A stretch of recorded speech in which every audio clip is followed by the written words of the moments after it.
आज मैं आप लोगों के लिए क्लास 9th की वीडियो लेके आई हूँ। हाँ, मुझे पता है कि वीडियो बहुत दिन बाद आ रही है, but I am really sorry, I was not doing well एंड थोड़ा सा अभी भी सर्दी जुकाम है। Please don't mind my throat, my voice थोड़ी सी इरिटेटिंग लग रही होगी, but you have no other option. थोड़ा सा आज मुझे टाइम मिल गया तो मैंने कहा कि मैं वीडियो बना लूँ और अपलोड कर लूँ। तो आज की वीडियो है अबाउट कैलकुलेटिंग मॉलिक्यूलर मास या फॉर्मूला यूनिट मास। आपने ये वर्ड भी कहीं ना कहीं आपने टेक्स्ट बुक में देखा होगा। वो दोनों ही चीजें हम लोग आज करेंगे। और इससे पहले की वीडियो में मैंने आप लोगों को क्रॉस रेफरेंस बताई थी और कैसे फॉर्मूला बनाना है यूज करके आयंस को, उसके चार्जेस को, उसकी वैलेंसी को यूज करके हम कैसे फॉर्मूला बनाते हैं। इस चीज पे मैंने आप लोगों के लिए वीडियो बनाई थी इससे पहले। उन्हीं जब तक आपको वो नहीं आएगा तब तक आप मॉलिक्यूलर मास नहीं निकाल पाओगे, क्योंकि पहले फॉर्मूला पता हो तब तो मास निकलेगा, है ना। तो वही चीज हमको सीखनी है। अगर वो वाली वीडियो नहीं देखी है तो वो वीडियो जाके देखो, क्रॉस वैलेंसी। मतलब कि आपको, मतलब आई एम 100% श्योर कि आपको उसके बाद से कोई दिक्कत नहीं होगी। क्रॉस वैलेंसी मैंने एक एक डिटेल, हर एक टाइप का एग्जाम्पल आप लोगों के लिए उसमें लिया है ना वीडियो में। तो आज हम लोगों को बात करना है मॉलिक्यूलर मास की, ठीक है। मॉलिक्यूलर मास की, मास सबको पता है भाई, वजन, है ना। तो मॉलिक्यूलर मास का मतलब क्या हुआ, किसी मॉलिक्यूल का मास। अब जैसे वाटर H2O हम लोगों ने मॉलिक्यूल पढ़ लिया है। मॉलिक्यूल क्या होता है, जब दो या दो से ज्यादा एटम्स आपस में कंबाइन करते हैं तो मॉलिक्यूल बनाते हैं। Like water is a molecule, carbon dioxide is a molecule, HCl is a molecule, ठीक है। ये जितने भी है वो सबके सब क्या है, मॉलिक्यूल्स हैं, ठीक है। तो हमें इन्हीं का मास जो है वो कैलकुलेट करना है। वही क्या होता है, इनका जो मास होगा, जैसे HCl का मास क्या होगा, जो भी होगा HCl का मास, उसको हम क्या बोलेंगे, मॉलिक्यूलर मास। मॉलिक्यूल का mass, mass of a molecule is called molecular mass, simple language में। टेक्स्ट बुक में हो सकता है आपको थोड़ा सा और डिटेल में दिया हो कि sum of the masses of all the atoms present in a molecule is called molecular mass. उसके बारे में भी हम बात करेंगे, ऐसी ऐसी कोई परेशान वाली बात नहीं है, वो भी हम करेंगे, ठीक है। पर इससे पहले कि हम लोग मॉलिक्यूलर मास के बारे में जाने, हमें पता होना चाहिए कि उसमें जो एटम्स हैं उसका मास कितना है, तभी तो तुम निकाल पाओगे ना मॉलिक्यूलर मास। जैसे फॉर एग्जांपल कि मैं आपसे बोलती हूँ HCl, ठीक है। HCl इज अ मॉलिक्यूल और इसका molecular mass you have to find out. अब इसका मॉलिक्यूलर मास कैसे निकालोगे भाई, HCl बना है किससे, हाइड्रोजन से, क्लोरीन से, सॉरी एक्सक्यूज मी, ओके। तो भाई HCl बना है किससे, हाइड्रोजन से, क्लोरीन से, है ना। तो आप क्या करोगे, हाइड्रोजन का मास निकालोगे, क्लोरीन का मास निकालोगे, दोनों को ऐड कर दोगे, मॉलिक्यूलर मास से आ जाएगा। बस यही करना है और कुछ नहीं करना मॉलिक्यूलर मास में, ठीक है। तो हमने बेसिकली किया हमने एक एक एटम का मास निकाला और वही क्या हो जाएगा, सबको ऐड कर दो, वही होगा मॉलिक्यूलर मास। तो आप मॉलिक्यूलर मास में ये भी लिख सकते हो कि sum of the masses of all the atoms present in a molecule is called its molecular mass, या it can give its molecular mass। ये क्या होता है, molecular mass होता है, राइट। तो या तो आप ऐसे लिख लो या सिंपली ऐसे लिख सकते हो, mass of molecule is called molecular मास, ठीक है। वो थोड़ा सा स्ट्रेट फॉरवर्ड हो जाएगा। 2 मार्क्स का क्वेश्चन आएगा तो कम से कम 2 लाइन तो लिख ही दोगे, तो ऐसे लिख सकते हो। बट मॉलिक्यूलर मास कैलकुलेट करने के लिए पहले आपको पता तो चले कि क्लोरीन का मास होता कितना है, तब तो HCl निकालोगे। हाइड्रोजन का तो सब मान लो आप लोगों को पता होगा 1, नहीं पता है तो बहुत दिक्कत की बात है, पता होना चाहिए था। नहीं पता तो आप पता कर लेना, ठीक है। अब पता चल गया होगा हाइड्रोजन का मास कितना होता है, 1 ग्राम, ठीक है। क्लोरीन का मास जब तक नहीं पता होगा तब तक कैसे निकालोगे, है ना। तो इसीलिए हमको कुछ, मैं आप लोगों को मासेस यहाँ पे लिख के दे रही हूँ, ठीक है। बुक में, टेक्स्ट बुक में लिखा हुआ एक टेबल बना हुआ है, वहाँ पे पेज नंबर मुझे ध्यान नहीं है अभी, एक छोटा सा टेबल वहाँ पे बना हुआ है, आई थिंक टेबल 3.2 हो समथिंग, ठीक है। वहाँ पे जाके अगर आप देखोगे तो वहाँ पे एक टेबल बना है जहाँ पे सारे एटम्स का मास लिखा हुआ है, आप वहाँ से मास निकाल सकते हो। बट कुछ एक्स्ट्रा भी मैं यहाँ पे आप लोगों के लिए लिखवा दूंगी जो कि आ सकता है एग्जाम में। तो लिख लेंगे जरा सब लोग फटाफट मेरे साथ साथ। देखो सबसे पहले तो हाइड्रोजन, ठीक है। हाइड्रोजन सिंबल उसका होता है H, सिंबल भी लिखते जाओगे क्योंकि कुछ ऐसे भी बच्चे होते हैं जिनको अभी सिंबल भी नहीं पता है, ठीक है। तो कम से कम कॉमन वाले सिंबल तो आपको पता ही हो। हाइड्रोजन का मास होता है 1 ग्राम। ठीक है, उसके बाद फिर ऑक्सीजन लिख लो। ठीक है, ऑक्सीजन का सिंबल होता है O, इसका मास होता है 16 ग्राम। फिर नाइट्रोजन लिख लो। ठीक है, नाइट्रोजन का मास सिंबल होता है N और मास होता है 14 ग्राम। ठीक है, 14 लिखा है ये। लिख लो कार्बन। ठीक है, कार्बन का सिंबल होता है C, मास होता है 12 ग्राम्स। और क्या लिख लोगे, सोडियम लिख लो। सोडियम का सिंबल होता है Na, small a capital N, मास होता है इसका 23 ग्राम्स। ठीक है, और पोटेशियम लिख लो। ठीक है, पोटेशियम का सिंबल होता है K, मास होता है 39 ग्राम्स। ठीक है, मैग्नीशियम लिख लो।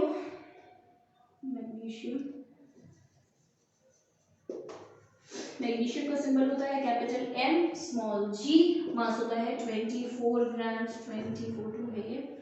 अच्छा, उसके बाद फिर और क्या लिख लोगे, एल्यूमिनियम लिख लो। एल्यूमिनियम का सिंबल होता है कैपिटल A, स्मॉल n, मास होता है 27 ग्राम्स।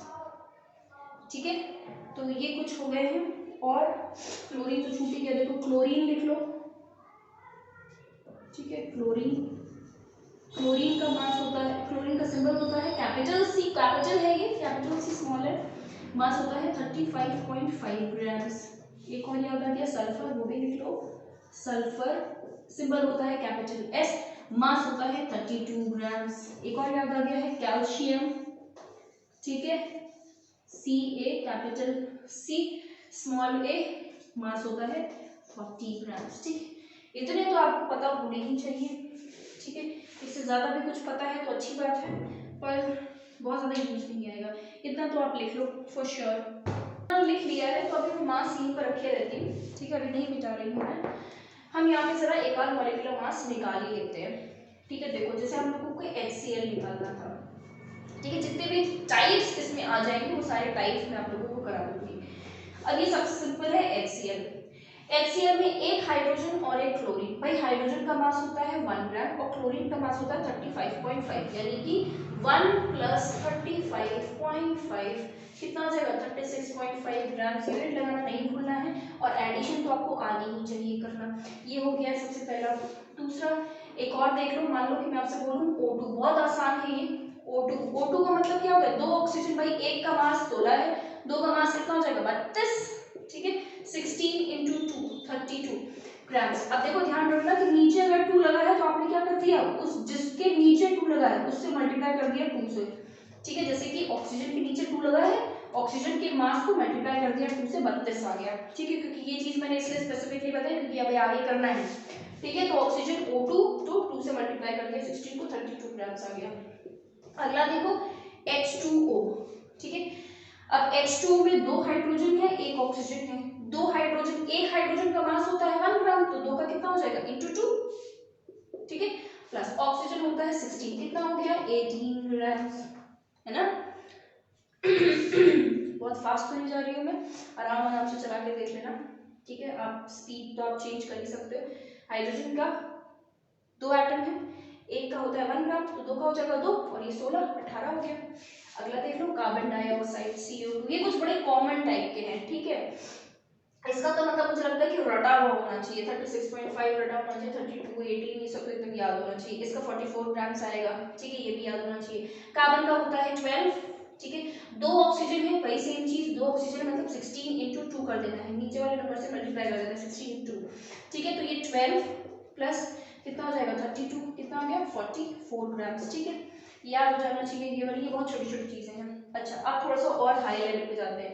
मान लो कि मैंने आपको बोल दिया HNO3, 3 एटम आ गए भाई यहाँ पे। ठीक है, HNO3। अब HNO3 देखो ये कैलकुलेशन करके दिखा देना है एग्जाम में। ठीक है, मल्टीपल चॉइस अगर आ जाता है तो फिर मल्टीपल चॉइस में तो टिक करना है, बट अगर 1 मार्क 2 मार्क में आ जाता है तो आप इसको दिखा दो तो ज्यादा बेटर होगा।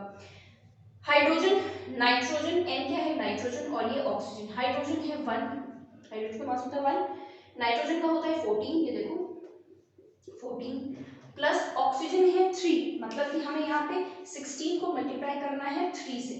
ठीक है, ऐड कर लो, ये हो जाएगा 1, ये हो गया 14 प्लस 16, ये कितना हो जाएगा, 48 हो जाएगा।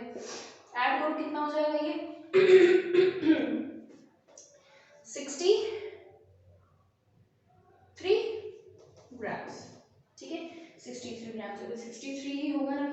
देख लो।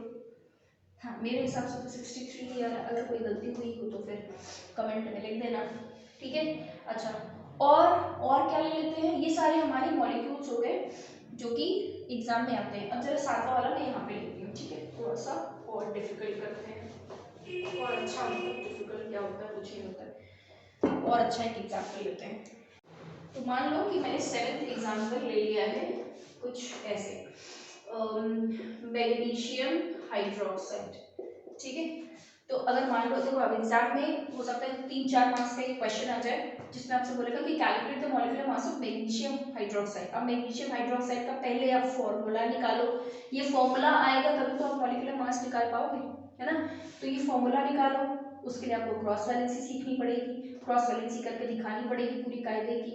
फॉर्मूला आ गया, अब फॉर्मूला आने के बाद फिर आप क्या करोगे, मॉलिक्यूलर मास निकालोगे। तो आराम से 2-4 मार्क्स का तो क्वेश्चन यहाँ पे आराम से बन जाता है।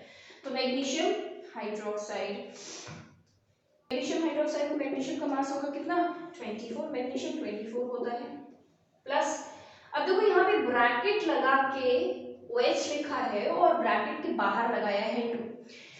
इसका मतलब क्या है कि यही OH 2 बार रिपीट हो, मतलब एक मैग्नीशियम है और 2 बार OH है। OH का मतलब ऑक्सीजन और हाइड्रोजन। तो इस ऐसे सिचुएशन में आप डायरेक्टली समझ सकते हो कि बात यहाँ पे ये हो रही है कि एक मैग्नीशियम है, 2 ऑक्सीजन है और 2 हाइड्रोजन है, सिंपल लैंग्वेज में, जिसको समझ में आ गया है इसका मतलब। नहीं समझ में आ गया है, आ रहा है मतलब, तो आप ये कर सकते हो कि जो नंबर यहाँ लिखा हुआ है उसको आगे लिख दो, ठीक है। जो नंबर नीचे लिखा हुआ है उसको आगे लिख दो। भाई इसी नंबर से तुम मल्टीप्लाई कर देते थे पूरे इस चीज को, जैसे O2 में हमने क्या किया, ऑक्सीजन के मास से 2 से मल्टीप्लाई कर दिया। अब हम यहाँ क्या करेंगे, ये OH के मास से 2 को मल्टीप्लाई कर देंगे। तो हमने यहाँ 2 लिख दिया, मल्टीप्लाई पे ब्रैकेट लगा दो, ऑक्सीजन ब्रैकेट बना, ब्रैकेट के अंदर लिखना है, ऑक्सीजन कितना होता है 16 प्लस हाइड्रोजन 1, ठीक है। तो मतलब मैंने क्या किया है, मैग्नीशियम तो बाहर था तो मैग्नीशियम का 24 यहाँ रखा है, उसके बाद फिर ब्रैकेट के अंदर जो है वो उसका मास मैंने ब्रैकेट के अंदर ही कैलकुलेट कर लिया और मल्टीप्लाई कर दिया है 2 से, क्योंकि यहाँ पर 2 लिखा हुआ था। अब आप इसको कैलकुलेट करिए, 24 प्लस ये हो जाएगा 2 इंटू 17, मतलब 24 प्लस 30, हाँ 34, 58 ग्राम्स आ गया, ठीक है, मैग्नीशियम हाइड्रोक्साइड का। तो कुछ क्वेश्चंस ऐसे भी आ जाते हैं। एक और क्वेश्चन देख लो, थोड़ा सा लेवल, अच्छा पहले इसी का एक और तरीका देख लेते हैं। मान लो कि मैंने आपसे बोला कि क्या दे दें, कैल्शियम हाइड्रोक्साइड दे दें, कैल्शियम हाइड्रोक्साइड, सेम वही तरीका है, इसको आप खुद से करके देख सकते हो। कैल्शियम इज 40 प्लस नीचे 2 लगा है तो तुम यहाँ लिख देंगे, OH का मतलब 16 प्लस 1, वही सेम चीज है, बस यहाँ पे 24 था, यहाँ 40 लेके कर लिया। प्रैक्टिस करने के लिए एक और सेम क्वेश्चन दे दिया है मैंने यहाँ पे, तो ये हो जाएगा 2, 16 प्लस 1 मतलब कि 17, तो 40 प्लस 34 कितना हो गया 74 ग्राम्स, ठीक है। तो ये एक तरीका है, ये क्वेश्चन इस तरीके का आ सकता है। अगला देखिए, एक और कुछ और एग्जांपल्स लिख लेते हैं।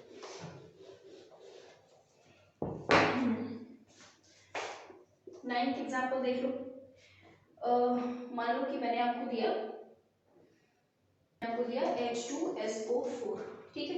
ये एक्चुअली में क्या है, सल्फ्यूरिक एसिड H2SO4, कहीं ना कहीं तो सुना हुआ हो सकता है, नहीं सुना है तो आप बता दिए, दिस इज सल्फ्यूरिक एसिड। अब क्या करना है, इसका मास निकालो, तो भाई 2 हाइड्रोजन है मतलब कि 2 × 1 हो जाएगा, प्लस एक सल्फर है, सल्फर कितना है 1, सल्फर का मास होता है 32, प्लस ऑक्सीजन कितना है 16 × 4, ठीक है, 4 ऑक्सीजन थे ना इसलिए 16 से मल्टीप्लाई कर दिया 4 को। बॉड मास फॉलो कर लेना, ठीक है। अब हम ये मैथ्स नहीं बनाएंगे यहाँ पे, ठीक है, जब आप कैलकुलेशन करेंगे तो बॉड मास फॉलो करके करेंगे, ठीक है। बॉड मास में सबसे पहले मल्टीप्लिकेशन आता है, सारे मल्टीप्लिकेशंस करने हैं, उसके बाद ऐड करना है, तो ये हो जाएगा 2 प्लस 32 प्लस 16 4 जा कितना होता है 64 होता है, 64 हो गया, ठीक है। सॉरी, अब क्या हो जाएगा, ये हो जाएगा हमारा 98 हो जाएगा, 98 ग्राम्स, 98 होगा ना भाई, हाँ 98 ग्राम्स, इस तरीके से आपको करना है।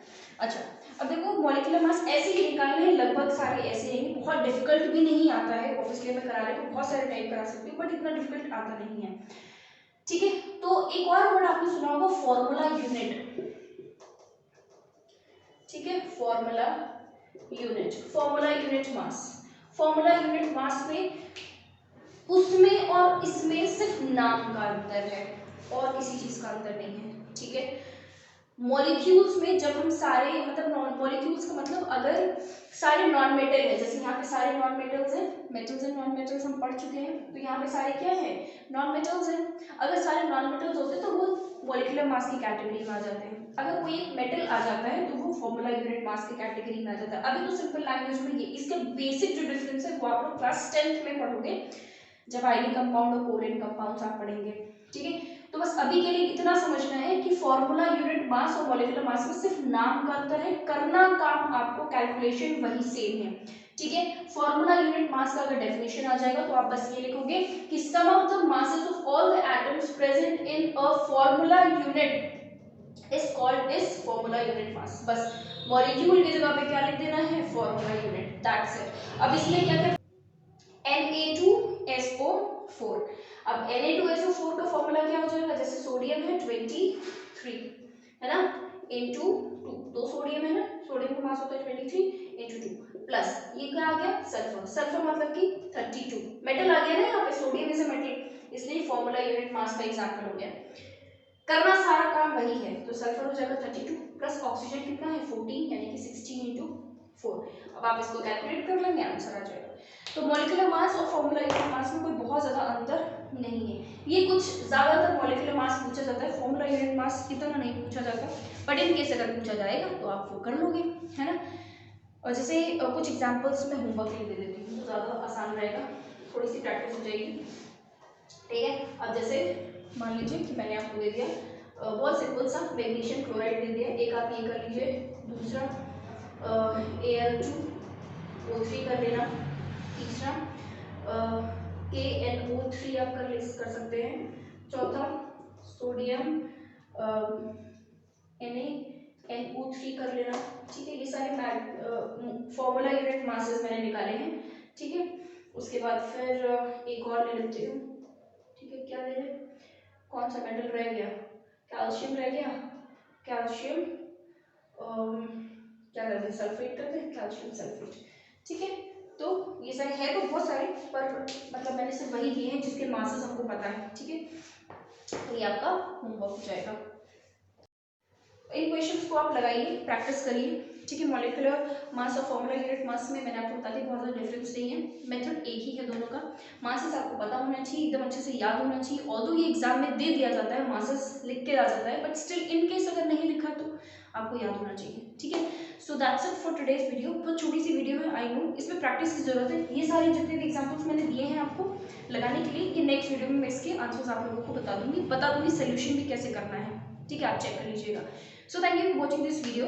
नेक्स्ट वीडियो हम लोगों की मोल कॉन्सेप्ट पे आएगी, विच इज़ वेरी इंपॉर्टेंट, बहुत मतलब ट्रिकी है ये चीज़।